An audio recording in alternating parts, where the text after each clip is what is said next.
ನನ್ನ ನಿಮಗೆ ಅಭಿನಂದನೆಗಳನ್ನು ನಾನು ಸಲ್ಲಿಸಬೇಕು. 18/7/94ರಿಂದ ನಾನು ಶಿಕ್ಷಕ ವೃತ್ತಿಗೆ ಬಯಸಿ ಬಂದದ್ದಲ್ಲ. ನಾನು SLC ಪಾಸಾದಾಗ ನಮ್ಮ ತಂದೆ ತಾಯಿ ಬಡತನ ನಮ್ಮದು.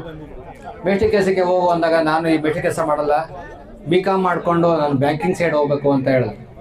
BCom ಮಾಡಿದೆ, ಹಲವಾರು ಕಾಂಪಿಟೇಷನ್ ಎಕ್ಸಾಮ್ಗಳನ್ನು ಫೇಸ್ ಮಾಡಿದೆ. ಗ್ರಾಮೀಣ ಪ್ರದೇಶದಲ್ಲಿ ಓದಂತ ನನಗೆ ಇಂಗ್ಲೀಷ್ ಇರಲಿಲ್ಲ, ಅಷ್ಟೊಂದು ಎಫಿಷಿಯನ್ಸಿ ಇರಲಿಲ್ಲ. ಕಡೆಗೆ ನಮ್ಮ ಸ್ನೇಹಿತರಾದಂಥ ಇವ ದಿವಂಗತನಾಗಿದ್ದ ಮೇಘನಾಥ್ ಮತ್ತು PL ರಾಮಣ್ಣ ಅಂತ ಹೇಳಿ ನಿವೃತ್ತ ಮುಖ್ಯ ಶಿಕ್ಷಕರು, ಅವರೇ ನನಗೆ ಸ್ಫೂರ್ತಿ. ನಾವೆಲ್ಲ ಕೂಡ PUCನಲ್ಲಿ ಕ್ಲಾಸ್ಮೇಟ್ ಆಗಿ, ನಾನು ಡಿಗ್ರಿಗೆ ಹೋದೆ, ಅವರು PUC BA ಡಿಸ್ಕಂಟಿನ್ಯೂ ಆಗಿ TCH ಮಾಡಿಕೊಂಡಾಗ ನಾನು ಕೂಡ TCH ಮಾಡಬೇಕು ಅಂಥೇಳಿ 91ರಲ್ಲಿ ಚಿಕ್ಕನಹಳ್ಳಿಗೆ ಹಾಕಿದೆ. ಅವತ್ತೇ BCom ಎಂಟ್ರೆನ್ಸ್ ಎಕ್ಸಾಮ್ ಇತ್ತು, MCom ಎಂಟ್ರೆನ್ಸ್ ಎಕ್ಸಾಮ್. ಯೋಚನೆ ಮಾಡಿದೆ, ಸರ್ ನಮಗೆ entrance exam admission list announce ಆಗಿತ್ತು, ಮೇ 20 ಅಡ್ಮಿಷನ್ ಆಗಬೇಕು, ಮೇ 26 ನನಗೆ MCom ಎಂಟ್ರೆನ್ಸ್ ಎಕ್ಸಾಮ್.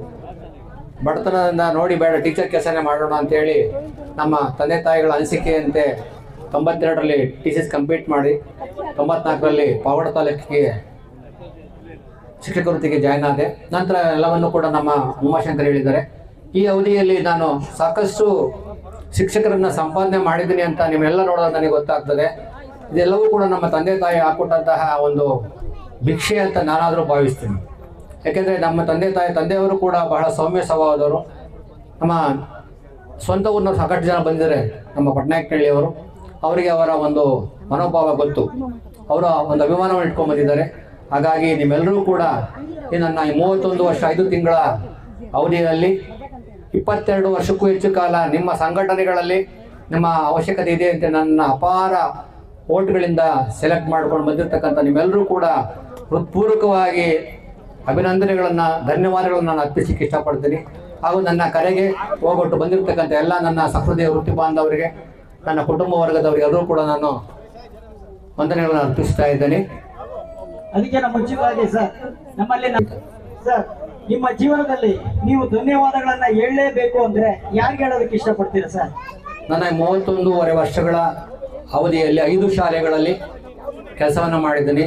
ನನಗೆ ಕೆಲಸವನ್ನು ಮಾಡಿಕೊಳ್ಳಲಿಕ್ಕೆ ಸಹಕಾರ ಕೊಟ್ಟಂಥ ಎಲ್ಲ ನನ್ನ ಸಹೃದಯ ವೃತ್ತಿ ಬಾಂಧವರಿಗೆ ನಾನು, ಹಾಗೂ ನನ್ನನ್ನು ವೃತ್ತಿ ಜೊತೆಗೆ ಪ್ರವೃತ್ತಿಯಾಗಿ ಸಂಘಟನೆಯಲ್ಲಿ ಗುರುತಿಸ್ಕೊಳ್ಳೋದಕ್ಕೆ ಬೆಂಬಲ ಕೊಟ್ಟಂಥ ಎಲ್ಲ ನನ್ನ ಸಿರಾ ತಾಲೂಕಿನ ಸಮಸ್ತ ಶಿಕ್ಷಕ ವೃಂದವರಿಗೆ ನಾನು ಧನ್ಯವಾದಗಳನ್ನ ಹೇಳಲಿಕ್ಕೆ ಇಷ್ಟಪಡ್ತೀನಿ ಸರ್. Thank you sir. ಜೊತೆಗೆ ಇನ್ನು ನೀವು ಏನೋ ಸಾಧನೆ ಮಾಡಬೇಕಾಗಿತ್ತು, ಆದ್ರೆ ಅದನ್ನು ಮಾಡಕ್ ಆಗಲಿಲ್ಲ ಅಂತ ಏನಾದ್ರು ಅನಿಸಿದೆ ಯಾವಾಗಾದ್ರೂ? ಹೌದು, ನಾನು 24/6/2009ರಲ್ಲಿ ಈ ಶಾಲೆಗೆ ಬಂದು, ಈ ಶಾಲೆ ಇದಕ್ಕಿಂತ ಮುಂಚೆ RR ಮಸೀದಿಯನ್ನು ಚಿಕ್ಕ ಕೊಠಡಿಗಳಲ್ಲಿತ್ತು. ನಾನು ಬಂದ 3 ತಿಂಗಳಿಗೆ ಈ ಒಂದು ಶಾಲೆಗೆ, ನಮ್ಮ ಶಾಲೆ ಶಿಫ್ಟ್ ಆಯಿತು.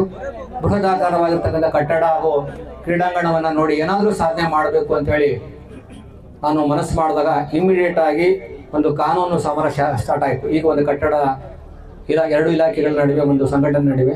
ಹಾಗಾಗಿ ಆ ಒಂದು ಕೆಲಸ ಮಾಡಲಿಕ್ಕಾಗಿಲ್ಲ ಅಂತಕ್ಕಂಥ ಒಂದು ತಪ್ಪಿತಸ್ಥ ಮನೋಭಾವ ಇದೆ ನನಗಿದೆ. ಕೊರಗು ಅನ್ನೋ ಒಳ್ಳೆ ಪದ. ಜೊತೆಗೆ ನೀವು ಸಾರಿ ಕೇಳಬೇಕು ಅನ್ಸಿದ್ರೆ ಯಾರಿಗೆ ಮತ್ತೆ ಏನು ಕೇಳಬೇಕು ಅನ್ಸುತ್ತೆ ಸರ್? ಬಹುಶಃ ನನ್ನ ಕುಟುಂಬಕ್ಕೆ ಅಂತ ಹೇಳ್ಬೋದು. ಯಾಕೆಂದರೆ ಈ 31 ವರ್ಷ ಜೀವನದಲ್ಲಿ 22 ವರ್ಷ ನನ್ನನ್ನು ಓಡಾಡಲಿಕ್ಕೆ ಬಿಟ್ಟಿದ್ರಲ್ಲ. ಹಾಗಾಗಿ ಅದರಲ್ಲಿ ಸಾಕಷ್ಟು ಟೈಮನ್ನು ನಾನು ಅವ್ರಿಗೆ ಕೊಡಲಿಕ್ಕಾಗಿಲ್ಲ. ಹಾಗಾಗಿ ನನ್ನ ಕುಟುಂಬದವರಿಗೆ ಸಾರಿನ ಕೇಳ್ತೀನಿ. ಹಾಗೂ ಇನ್ನೊಂದು ಪ್ರಾಮಿಸ್ ಮಾಡ್ತೀನಿ, ಇನ್ನು ನಾಳೆಯಿಂದ ಹೆಚ್ಚು ಅವಧಿಯನ್ನು ನಿಮಗೆ ಕೊಡ್ತೀನಿ ಅಂತೇಳಿ ನಾನು ಏನು ಮಾಡ್ತೀನಿ. 24 ಗಂಟೆನೂ ಕೂಡ ನಿಮಗೆ ಕೊಡ್ತೀನಿ ಅಂತ ಪ್ರಾಮಿಸ್ ಮಾಡ್ತೀರಾ? ಜೊತೆಗೆ ಸರ್, ಈಗ ಏನೋ ನಿವೃತ್ತಿ ಇವತ್ತು ಅನ್ನಿಸ್ತಾ ಇದೆ, ಆದರೆ ನಿಮ್ಮ ಮುಂದಿನ ಗುರಿ ಏನಿರುತ್ತೆ ಸರ್? ಪಿತ್ರಾರ್ಜಿತವಾಗಿ ಬಂದಿರತಕ್ಕಂಥ ಒಂದು ಖುಷ್ಕಿ ಭೂಮಿ ಇದೆ. ಏನಾದರೂ ಸರ್ಕಾರ ಕೊಡುವಂತಹ ಅನುದಾನದಿಂದ ಅದನ್ನು ಸ್ವಲ್ಪ ಇಂಪ್ರೂವ್ಮೆಂಟ್ ಮಾಡಿ, ನಾನು ಕೂಡ ಇಲ್ಲಿ ಕಳ್ಕೊಂಡಂತಹ ಒಂದು ಶಾಂತಿಯನ್ನು, ಕಳ್ಕೊಂಡಂತಹ ತುಮೂಲವನ್ನು, ನೆಮ್ಮದಿಯನ್ನು ಅಲ್ಲಿ ಪಡ್ಕೋಬೇಕು. ಕೃಷಿಕ, ಈ ನಾಡಿನ ರೈತ, ಈ ದೇಶಕ್ಕೆ ಅನ್ನ ಕೊಡುವಂಥ ರೈತನ ನಮ್ಮ ತಂದೆ ಹೇಳ್ತಾ ಇದ್ರು, ಅಟ್ಲೀಸ್ಟ್ ನೀನು ಆ ಭೂಮಿಯನ್ನು ಉಳಿದಿದ್ರು ಕೂಡ ಅಟ್ಲೀಸ್ಟ್ ವಾರಕ್ಕೊಂದ್ಸರಿ ಅದು ಭೂಮಿ ಹತ್ರ ನೋಡು, ಭೂಮಿ ತನ್ನ ಮಾಲೀಕ ಬರಲಿಲ್ವಲ್ಲ ಅಂತ ನೊಂದ್ಕೊಳ್ತಾ ಇರುತ್ತೆ, ಆ ಭೂಮಿ ಹತ್ರ ಹೋಗಿ ನೋಡ್ಕೊಂಬ ಅಂತ ಹೇಳಿದರು. ಈಗ 2 ಹೆಜ್ಜೆ 2 ಎರೋಣಿಲಿ ಕಾಲಿಡ ಕಾಲ ಅಂತ ಹೇಳಿ ನನ್ನ ಮಗನ ವಿದ್ಯಾಭ್ಯಾಸ ಇದರಿಂದ ವ್ಯವಸಾಯ ಮಾಡೋಕ್ಕಾಗಲಿಲ್ಲ. ಇನ್ನು ಮುಂದಿನ ದಿನಗಳಲ್ಲಿ ನಮ್ಮ ತಂದೆ ಆಸೆಯಂತೆ ಅದನ್ನು ಮುಂದುವರ್ಸ್ಕೊಂಡು ಹೋಗ್ತೀನಿ. ಈ ಒಂದು ಇದಕ್ಕೆ ನಾನೆಲ್ಲರೂ ಕೂಡ ಧನ್ಯವಾದಗಳನ್ನು ಹೇಳ್ತೀನಿ. Thank you.